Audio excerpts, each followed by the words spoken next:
राजस्थान की नई राजनीति में युवाओं का बढ़ता क्रेज जनता के बीच। राजस्थान में इस बार युवाओं के हाथ में होगी सत्ता की चाबी। जानिए कैसे नए वोटर बिगाड़ सकते हैं यहाँ की सियासी खेल। इन तीनों युवाओं में कौन ज्यादा लोकप्रिय युवाओं में, सुनिए तीनों के भाषण आज इस खबर में।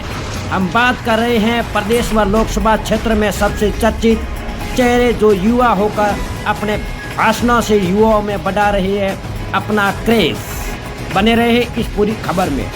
पहली बात की जाए तो प्रदेश के मुख्यमंत्री भजनलाल शर्मा, जिन्होंने कभी सोचा भी नहीं था कि मैं सीएम बनूंगा, लेकिन अब युवाओं के जमाने को देखते हुए बीजेपी में मोदी ने युवा होकर पहली बार विधायक बने, इसलिए जिम्मेदारी सौंपी जो जनता के बीच चर्चा में है। उनके कई भाषण से लोग फैन भी है। तो वही दूसरी बात कर रहे हैं हम उम्मीदवार बेनीवाल की, जो पिछले 2 विधानसभा चुनाव में युवाओं के बलबूते चुनाव लड़कर बायतू में बीजेपी को कड़ी मात देते हुए वरिष्ठ कांग्रेस नेता हरी चौधरी को कड़ी टक्कर देने के बाद युवाओं में बढ़ता इनके प्रति क्रेज। वह वर्तमान में आरएलपी पार्टी को छोड़ कांग्रेस का दामन थामकर अब बाड़मेर जैसलमेर लोकसभा से दावेदारी जताने से अभी जनता के बीच चर्चा के विषय में है। आपको बता दें, तीसरी बात हम कर रहे हैं शिव विधायक की। तो आपको बता दें, राजस्थान के यंगेस्ट एमएलए जिनका युवाओं के बीच जबरदस्त क्रेज देखने को मिल रहा है। जाने दिग्गजों को पटकनी देकर कैसे बनाया अपना मुकाम। आपको बता दें, शिव विधायक निर्दलीय विधायक बनने के बाद रविंद्र सिंह भाटी एक बार फिर चर्चा में तेज आएगी। दरअसल लोकसभा चुनाव के ऐलान के बाद इस चर्चा ने फिर जोर पकड़ लिया है कि रविंद्र सिंह भाटी लोकसभा चुनाव लड़ेंगे। आपको बता दें, रविंद्र सिंह भाटी के लिए लोगों का प्यार ऐसा है कि जब वह चुनाव जीते हैं तो उन्हें बधाई देने के लिए जनता का हुजूम उमड़ पड़ा है। उनकी लोकप्रियता के आगे राजनीतिक के बड़े बड़े दिग्गज छोटे नजर आते हैं। अब रविंद्र सिंह भाटी चुनाव जीतने के बाद अब पार्टी प्रेशर पॉलिटिक्स के तौर पर वे लोकसभा चुनाव में ताल ठोकने के लिए अपनी इस आराधना यात्रा पर निकले हुए हैं। जैसलमेर में जिले में ऐसे हुआ एक बार फिर चर्चा में कि केंद्र में है रविंद्र सिंह भाटी। आपको बता दें, इस आराधना यात्रा के तहत रविंद्र सिंह भाटी ने विधानसभा क्षेत्र से जैसलमेर में कई जगह पहुंचे हैं जहां पर उनका हो रहा है जबरदस्त स्वागत। आपको बता दें, इधर बयान से बड़ी है हलचल। इधर रविंद्र सिंह भाटी ने लोकसभा चुनाव में कांग्रेस की जीत पर कहा कि वे एक भी सीट नहीं जीतने पाएंगे। वही बीजेपी की 25 सीटें दावे पर कुछ भी साथ ली है। अब चर्चा ये है कि कोंकण लोकसभा चुनाव में भाटी एक बार फिर निर्दलीय ताल ठोकने के मन बना रही है या बीजेपी में जाने का ये बड़ा इशारा। बीजेपी से मोह अभी नहीं हुआ है भंग। अपनी इस आराधना यात्रा पर आए श्री विधायक रविंद्र सिंह भाटी ने कहा कि विधानसभा चुनाव पार्टी मुझे मौका नहीं दिया था। विधानसभा चुनाव में राजनीतिक में उठा पटक चलती रहती है, कोई नई चीज राजनीति में नहीं है। घर में बर्तन बजते रहते हैं, इसका मतलब यह नहीं होता कि फिर घर छोड़ कर जाए। रविंद्र सिंह भाटी ने ये साफ कर दिया है कि बीजेपी से उनका मोह भंग अभी तक नहीं हुआ है। रविंद्र सिंह भाटी ने आगे कहा कि चुनाव की टिकट परिस्थितियां कुछ अलग है, इस वजह से टिकट नहीं मिल पाया। पार्टी ने अपना काम किया है, मैंने अपना जनता आशीर्वाद ले रहा हूँ, मुझे विधायक बनाया है। अब लोकसभा चुनाव में परिस्थितियों को देखकर निर्णय लेने की बात शिव विधायक रविंद्र सिंह भाटी ने कही है, जिसको लेकर वह युवाओं में एवं प्रदेश की राजनीति में एक चर्चा के विषय में बने हुए हैं। आइए आपको ले चलते हैं, आपने फोन की स्क्रीन पर देख रही तीनों चर्चित युवा नेताओं के भाषण को क्रमवार आपकी मोबाइल स्क्रीन पर दिखाएंगे, जिसमें कौन कैसा दे रहा है भाषण, जिसके प्रति युवाओं में बढ़ता हुआ जा रहा है क्रेज। तो बताइए, पूरी खबर देखिए दिल थाम के। पूरी खबर देखने के बाद बताइए किस नेता ने युवाओं के प्रति अपने भाषण से बढ़ाया क्रेज।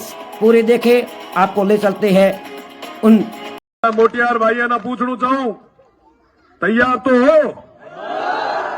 लाठा हो? पक्की बात? बजट बुला दे हो और लाठा हुए मेहनत करनी पड़से।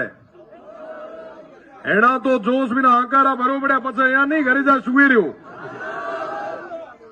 तपड़ू पड़से, संघर्ष करनू पड़से, खपड़ू पड़से, प्रासियों बाणू पड़से। क्या बासो? संघर्ष करो।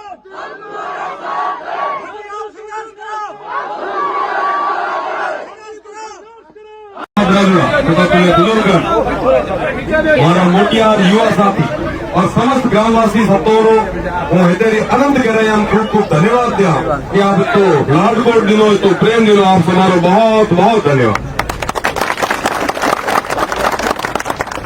मेरा देव दर्शन यात्रा तहत आप हमारे बीच में हाजिर हुए थे समाचार ले आऊं हमारा साईं जो हमारे बेड़ा बैठा यहाँ हालचाल पूछे आऊं जो अपना छत्तीस जी कौन है जो अपने बेड़ा लोग बैठा है उन्होंने जोए करे संभाले करे हूँ आप सब मेरा परिवार रहा हूँ आप 7 पीढ़ियां भेड़ा बैठा मोड़े बेगे कदे भी कोई काम पड़े तो आप एक बीजे काम हो और आप सवारे साथ सहयोग और आशीर्वाद भी बदौलत दुआरी बदौलत लाभलो चुनाव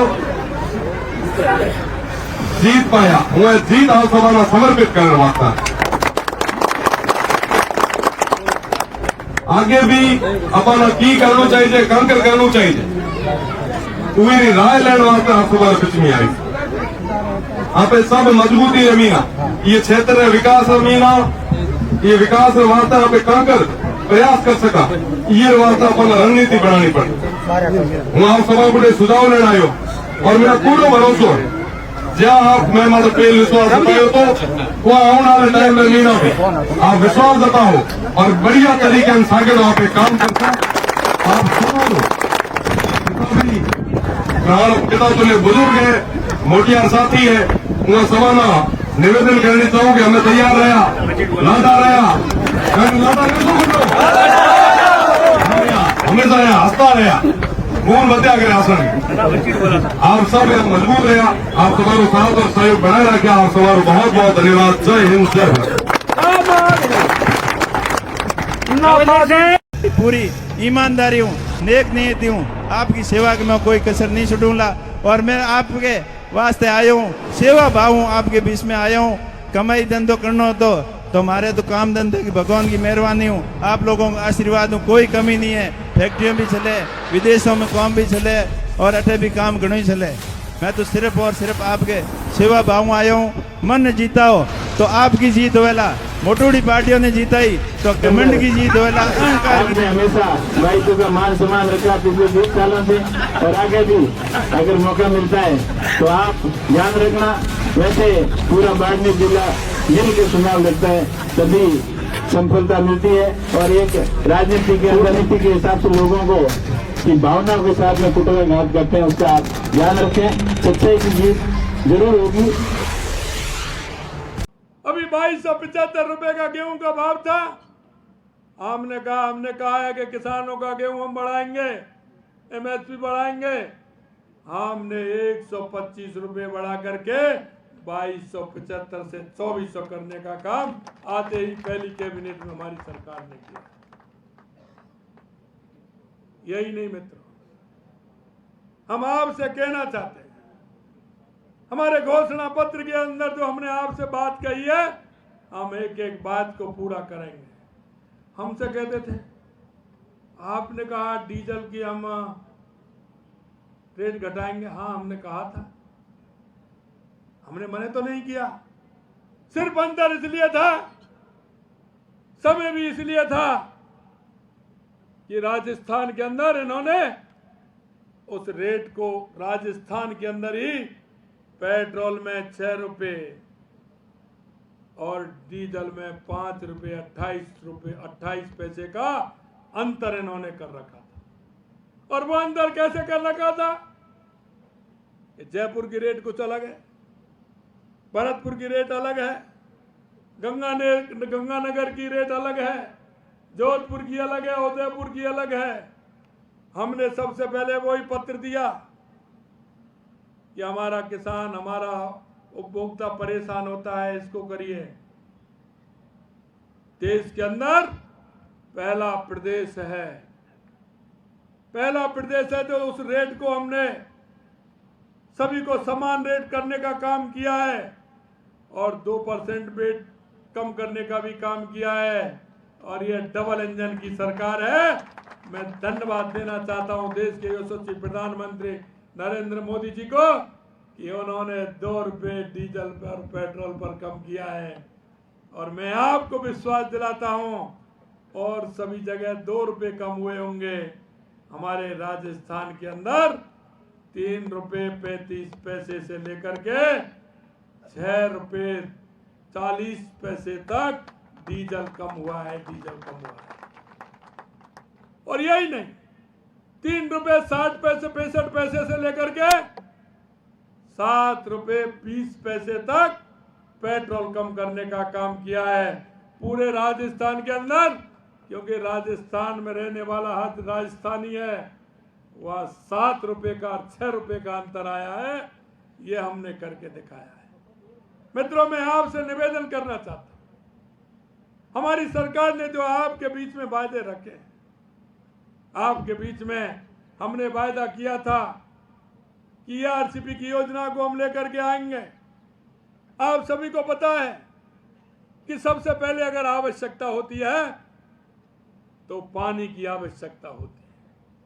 हमारा किसान भाई जब खेत में काम करने के लिए जाता है तो एक बाल्टी, एक केटली, कुछ ना कुछ पानी की व्यवस्था करते हुए खेत में काम करने के लिए जाता है, क्योंकि उसको पीने के लिए पानी की आवश्यकता है।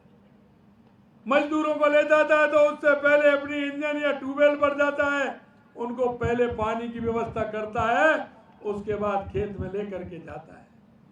हमने कहा कोई भी काम करते हैं उससे पहले पानी की आवश्यकता होती है, और सबसे पहले हमारी सरकार ने पानी की व्यवस्था की है, और वो आप देख रहे हैं।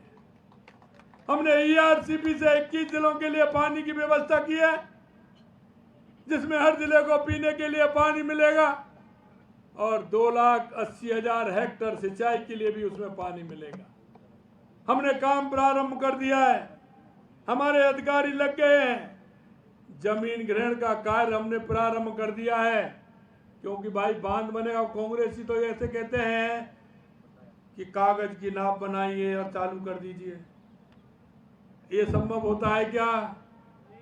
होता है क्या? लेकिन हमसे यह विश्वास हम दिलाते हैं आपको, हमने काम प्रारंभ किया है, शिलान्यास भी हम ही करेंगे, उद्घाटन भी हम ही करेंगे। हमने अधिग्रहण का काम चालू कर दिया है, अधिकारी हमारे हमने लगा दिए हैं, क्योंकि हमें पता था आचार संहिता लगेगी, उससे पहले हमने अधिकारी लगा दिए, जिससे कि 2 महीने में हमारा काम आगे बढ़े। हम एक एक काम को आगे लेकर के चल रहे हैं। हमारी ये ईआरसीपी की योजना हमारे इस 21 जिलों की प्यास भी बुझाएगी और किसान के सिंचाई का काम भी करेगी। 2094 में भैरव सिंह शेखावत जी ने यमुना समझौते का प्रस्ताव रखा था, वो 94 में हमारी सरकार ने रखा था। इस बीच में कांग्रेस की सरकार भी आई, राजस्थान के अंदर भी आई। 2004 से 14 तक केंद्र में भी कांग्रेस की सरकार थी, हरियाणा में भी कांग्रेस की सरकार थी। अब हमसे कहते हैं आपने कैसे कर दिया? अरे हम में इच्छा शक्ति इसलिए कर दिया, तुम तो सिर्फ वादा करना चाहते थे किसानों को। हमने 3 दिनों के लिए हमारे यशस्वी प्रधानमंत्री नरेंद्र मोदी जी के नेतृत्व में हमने कहा कि माननीय प्रधानमंत्री जी, हमारे 3 जिले हैं, जमीन अच्छी है लेकिन पीने को भी पानी नहीं है। पीने को भी पानी मिल जाता है, सिंचाई को भी पानी मिल जाता है, तो हमारे किसान की अच्छी स्थिति हो। माननीय यशस्वी प्रधानमंत्री जी ने हरियाणा के मुख्यमंत्री मनोहर खट्टर जी को कहा, हमें भी दिल्ली बुलाया। माननीय गजेंद्र सिंह जी हमारे जल शक्ति मंत्री हैं, हम गए, हमने कहा खट्टर साहब हमारा काम करिए। खट्टर साहब का हम रात को कह करके आए, सुबह ही फोन आ गया, भाई जी आ जाइए, 16 तारीख को मेरी विधानसभा है, 17 को आप आ जाइए, दोनों भाई बैठेंगे, अब मेरा भी सहयोग करिए और मैं आपका सहयोग करता हूं। उन्होंने कहा कि भाई जी 3 पाइपलाइन आपकी जाएंगी, 4थी मेरी भी जाएगी, जिससे हरियाणा के लोगों को भी पानी मिल जाए। हमने कहा हम तो राजस्थान वाले लोग हैं, पानी की भली कमी हो, लेकिन अतिथि सत्कार में हमारा राजस्थान के लोग सबसे आगे रहते हैं।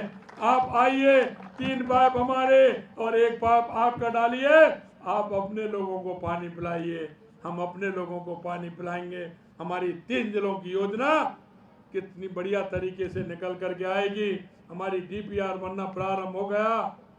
मैं आपसे यही कहना चाहता हूं मित्रों, काम बड़ा नहीं, काम के प्रति लगाव और इच्छा शक्ति बड़ी होनी चाहिए। देश के प्रधानमंत्री जी ने कहा और समाधान हो गया। हम ऐसे नहीं कहते, कांग्रेस के लोग कहते हैं। कांग्रेस के लोग कहते हैं कि हम आलू से सोना बना देंगे। भाई आलू से सोना कैसे बना देंगे ये तो संभव नहीं, लेकिन हमारे देश के यशस्वी प्रधानमंत्री जी ने करके दिखा दिया कि जब हमारा सीकर, झुंझुनू, चूरू में पानी आएगा, राजस्थान के अंदर पानी आएगा, तो ये मैं जरूर कह सकता हूं कि हमारी धरती मां जरूर सोना उगलने का काम करेगी। ये मैं आपको विश्वास दिलाता। यही नहीं मित्र, हमने अभी 1700 करोड़ रुपए की योजना का उदयपुर के अंदर देवास योजना का शिलान्यास किया है। हमने देखा हमारी अरावली पर्वत की श्रृंखलाएं हैं, आधा पानी हमारा इधर आता है, आधा पानी हमारा अरब सागर की तरफ जाता है। उसकी योजना बनाने का काम किया और उसमें हमने जो अरब सागर की तरफ पानी जाता था, उस पानी के लिए बांध बनाने का काम और उस पानी को टनल के माध्यम से उधर अरब सागर में जाने वाला पानी हमारा इधर आएगा तो हमारे उदयपुर की प्यास भी बुझाएगा, राजसमंद की बुझाएगा, चित्तौड़ की बुझाएगा और ज्यादा बारिश होगी तो बीसलपुर में आएगा। आधे राजस्थान का पानी प्यास बुझाने का काम करेगा। वो भी काम हमने करके दिखाया है।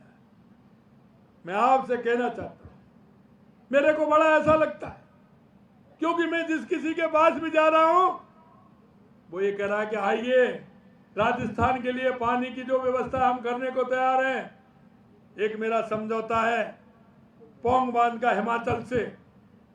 हिमाचल में हमारा सबसे ज्यादा पौंग में हमारा पानी है जो गंग नहर और हमारी इंदिरा गांधी नहर आती है। एक बार बाढ़ आई थी 96 के अंदर, 97 के अंदर बाढ़ आई थी, तो उसमें उस बांध को खोला तो पंजाब के अंदर उसने तबाही मचा दी थी। वहां कोई व्यक्ति आया, वहां सेना के अधिकारी थे, जो अधिकारी लगे हुए थे, उन्होंने उसमें कर दिया कि इसमें 10 फुट को खाली रखा जाए, अगर बाढ़ आती है तो इसकी तबाही ज्यादा होती है। हमने कहा था वो तो निकल गया समय, और वो समय तो दूसरे तरह का समय था। अब ऐसी कोई बात नहीं है। हमारे बिजली मंत्री हैं RK सिंह जी, हमने उनसे अनुरोध किया कि हमारा पूरा पानी मिलेगा, आप 10 फुट पानी की भराव क्षमता को बढ़ाइए। हमने उनको पत्र लिखा और उन्होंने उस पत्र की स्वीकृति दे दी कि राजस्थान को पानी की कमी नहीं की जाएगी, आप उसमें भरेंगे, पूरा पानी आएगा और वो जैसलमेर, बाड़मेर और नागौर तक उसका पानी पहुंचने का काम करेगा। मित्रों, हम यही कहना चाहते हैं आपसे, ये हमारा काम राजस्थान के पानी के लिए हमने किया है। माई बांध का पानी हमारा निकलते हुए जालौर और सांचौर और बाड़मेर तक वो भी जाएगा। हम एक एक बूंद को पानी की को काम में लेने वाले हैं। नर्मदा से हमारा पानी आता है, हमारी 20-25 किलोमीटर की हमारी नर्मदा की नहर अभी रह रही है, तुरंत उसकी स्वीकृति करने का काम किया है, जिससे हमारा आगे भी वो पानी जालौर तक हमारा ठीक प्रकार से पहुंच पाए। यही नहीं मित्रों, बिजली पानी की हमारी व्यवस्था है,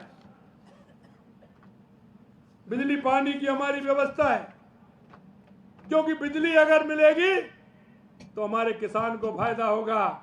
और अभी अभी आपने देखा होगा, हमने बिजली का MOU किया है, और वो इस तरह का किया है क्योंकि समय उसमें लगता है।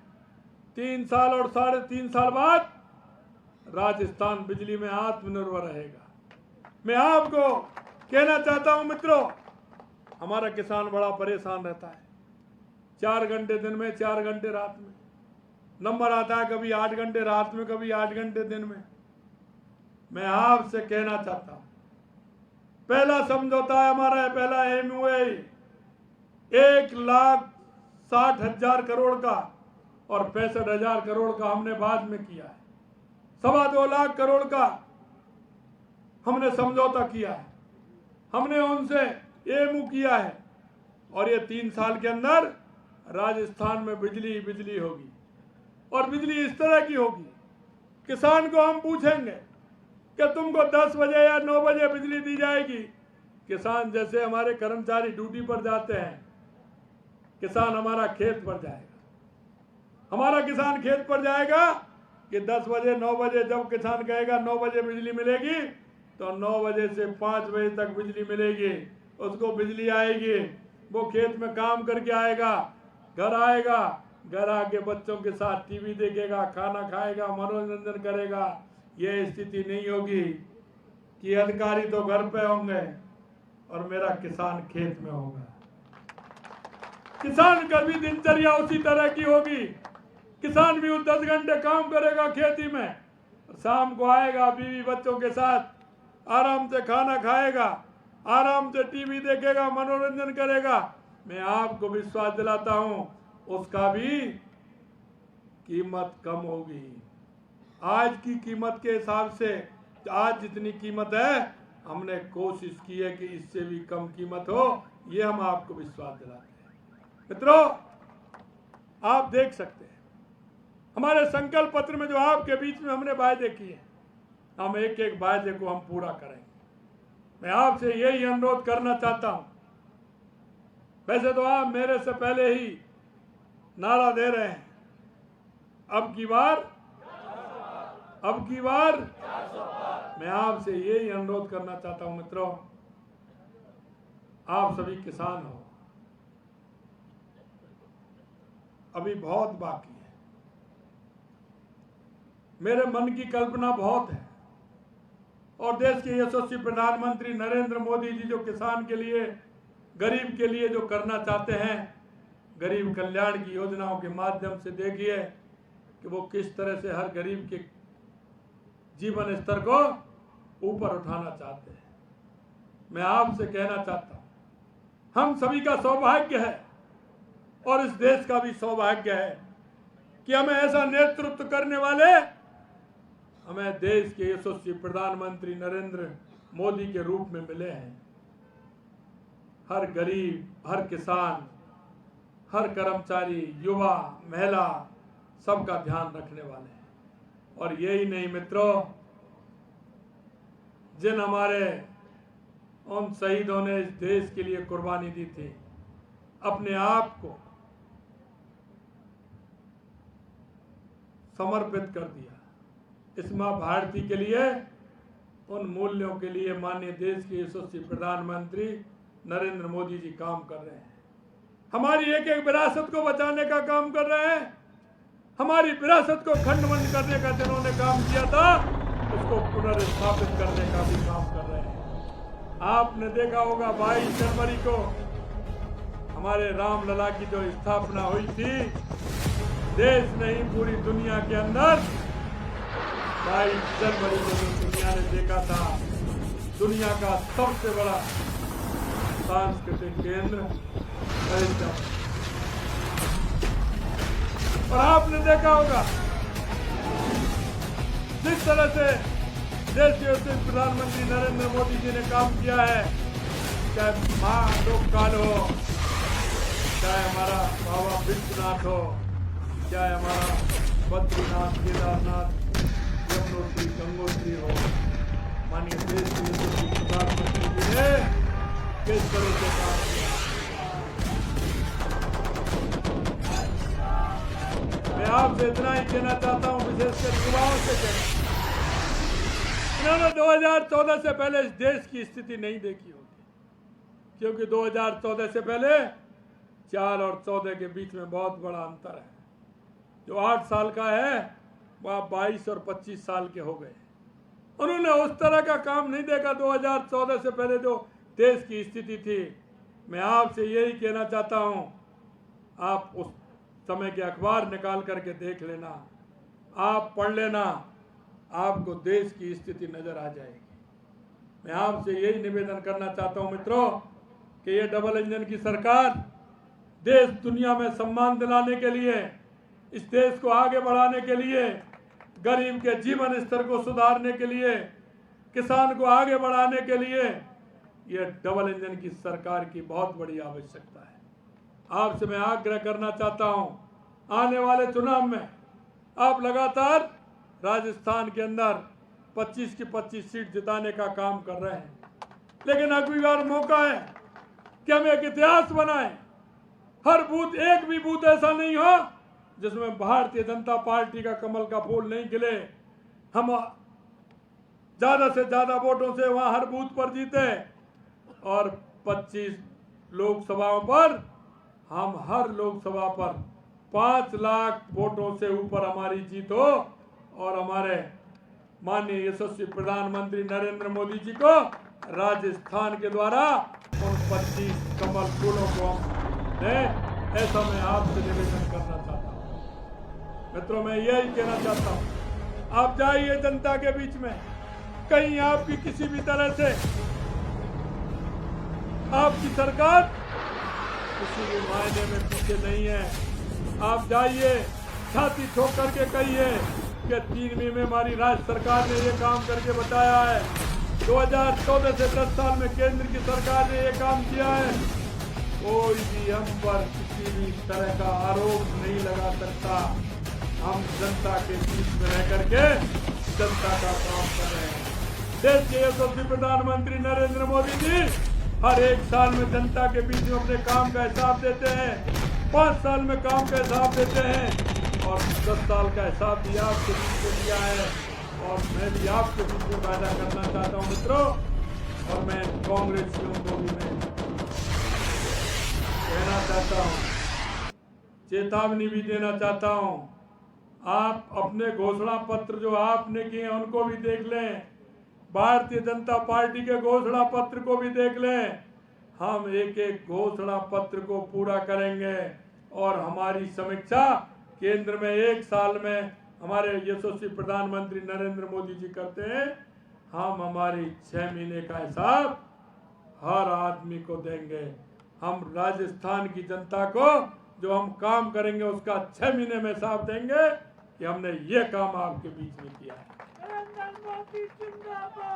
मैं आपसे कहना चाहता हूं, हमारा नेतृत्व इतना मजबूत हो, हमारा नेतृत्व इतना मजबूत हो, हम सभी का सौभाग्य है। मैं आपसे यही कहना चाहता हूं, हम सभी लोग लगें। और कुछ लोग चुनाव आते हैं तो झूठे वायदे करते हैं। मैंने पढ़ा था, आज गारंटी दे रहे हैं, अखबार में कह रहे हैं नकल कैसे रुकेगी। अरे नकल कैसे रुकेगी आपको क्या पता है? आप तो नकल कैसे होगी ये बता सकते हैं। अगर नकल रोकनी है तो हमसे पूछिए कैसे रुकती है। हमारे समय में भी 6 पेपर हो गए। अगर बता दो कहीं एक नकल कहीं हुई हो किसी भी क्षेत्र में, और हमने बता दो कि हमने नकलची कितने पकड़े हैं, और अभी तो चिंता मत करिए, कितना भी बड़ा आदमी वो आएगा, आज नहीं कल, कल नहीं परसों आएगा। आरपीएससी की तरफ भी हमारी एसी भी बढ़ गई है, आरपीएससी में भी टटोल रही है। आप चिंता मत करिए। इस राजस्थान के युवा को जो आपने तड़पन दी है, इस युवा को जो आपने सपनों को चकनाचूर किया है, ये युवा की आग है। ये युवा की आग रुकने वाली नहीं है। ये आग जिन्होंने गलत किया है उनको जलाए बिना नहीं बुझेगी, यह मैं आपको विश्वास दिलाता हूं। मित्रों, आप इतनी बड़ी संख्या में आए हैं, आपने मेरा नहीं एक छोटे से कार्यकर्ता का स्वागत और अभिनंदन किया। मैं आपके बीच का हूं, मैं आपका हूं।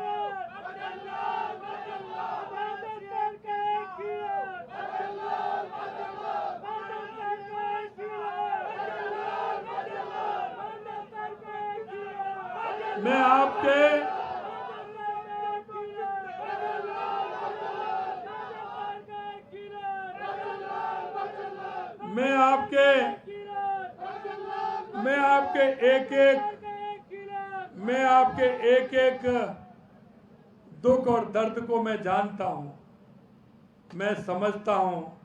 मैं ये भी समझता हूं कि किसान अपने बेटे को पढ़ाई के लिए भेजता है तो उसकी व्यवस्था के लिए वो कितने घरों में जाता है। मैं ये भी जानता हूं कि वो पिता जब किसी से सूद पर पैसे लेकर के आता है तो वो किस भाव और भावना से लेकर के आता है। मैं आपके बीच का हूं, एक एक दर्द को समझता हूं। मैं यही कहना चाहता हूं कि मुझे पता है कि मेरे किसान का और किसान पुत्र का कैसे भला हो सकता है।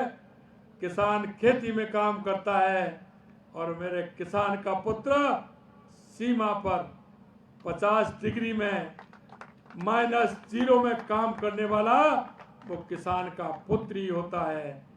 किसान की ये हाय आपको छोड़ेगी नहीं। और मैं भी यह कहना चाहता हूँ, मेरे को जो आपने जिम्मेदारी दी है, एक एक जिम्मेदारी को पूरा करने की कोशिश करूंगा।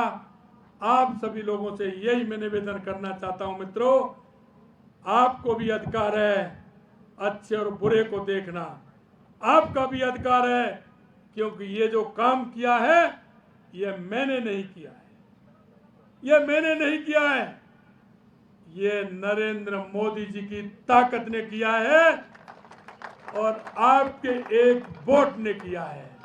आपने जो एक एक वोट दिया है ये आपके एक एक वोट की ताकत है और यही आपके एक एक वोट की ताकत आगे आने वाले समय में करने वाली है। आप यही मान लेना। और मैं आपसे कहना चाहता हूं, उस गरीब के पसीने देख लेना, उस युवाओं के आंसू देख लेना। जिस दिन वोट डालने जाएं उस दिन उसकी तरफ देख लेना। मित्रों, मैं ज्यादा बड़ी बात नहीं कर सकता, मैं इतना ही कहना चाहता हूं, जब आप निर्णय लेने जाएं उन सभी लोगों को कह देना इस गरीब के आंसू की तरफ और रोते हुए उन युवा छात्रों की तरफ देख लेना। फैसला आपके ऊपर है कि आप किस तरह से करना चाहते हो। ये मेरा आपसे निवेदन है। आप लोगों ने मेरा स्वागत और सम्मान किया, आप लोग आए, आप सभी को बहुत बहुत धन्यवाद। जय हिंद, जय भारत।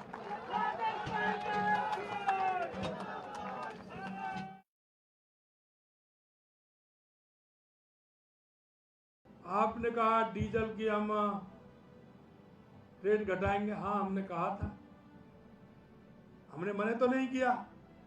सिर्फ अंतर इसलिए था, समय भी इसलिए था कि राजस्थान के अंदर इन्होंने उस रेट को राजस्थान के अंदर ही पेट्रोल में 6 रुपए और डीजल में 5 रुपए 28 पैसे का अंतर इन्होंने कर रखा था। और वो अंतर कैसे कर रखा था? जयपुर की रेट कुछ अलग है, भरतपुर की रेट अलग है, गंगानगर की रेट अलग है, जोधपुर की अलग है, उदयपुर की अलग है। हमने सबसे पहले वही पत्र दिया कि हमारा किसान, हमारा उपभोक्ता परेशान होता है, इसको करिए। देश के अंदर पहला प्रदेश है, पहला प्रदेश है जो उस रेट को हमने सभी को समान रेट करने का काम किया है और 2% वेट कम करने का भी काम किया है। और ये डबल इंजन की सरकार है। मैं धन्यवाद देना चाहता हूं देश के यशस्वी प्रधानमंत्री नरेंद्र मोदी जी को कि उन्होंने 2 रुपए डीजल पर, पेट्रोल पर कम किया है। और मैं आपको विश्वास दिलाता हूं और सभी जगह 2 रुपए कम हुए होंगे। हमारे राजस्थान के अंदर 3 रुपए 35 पैसे से लेकर के 6 रुपए 40 पैसे तक डीजल कम हुआ है, डीजल कम हुआ है। और यही नहीं, 3 रुपए 60 पैसे 65 पैसे से लेकर के 7 रुपए 20 पैसे तक पेट्रोल कम करने का काम किया है पूरे राजस्थान के अंदर। क्योंकि राजस्थान में रहने वाला हर राजस्थानी है, वह 7 रुपए का 6 रुपए का अंतर आया है। ये हमने करके दिखाया।